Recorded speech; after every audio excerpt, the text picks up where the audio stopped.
parece como si yo y yo fuéramos dos personas que se persiguen mutuamente.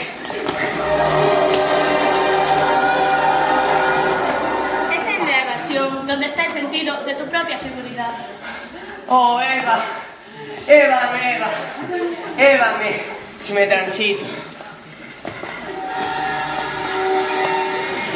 La palabra es un deseo inquietante de profundas lejanías, iluminada su presencia como un río que viniese a besar esta provincia enajenada.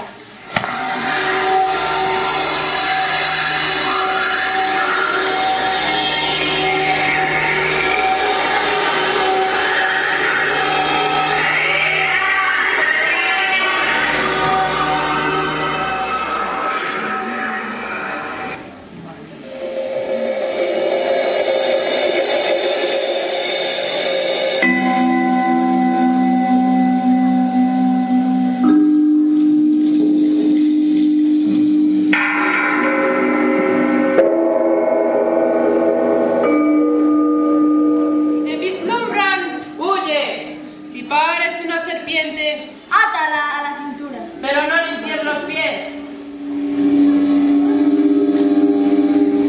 La emoción que procuran las palabras.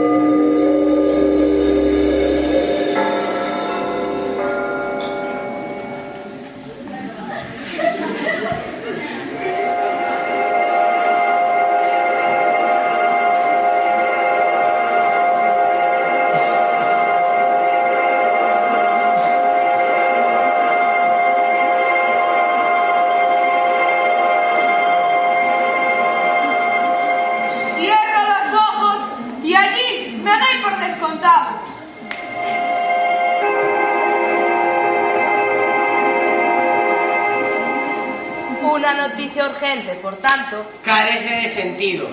El sujeto sale del encuadre.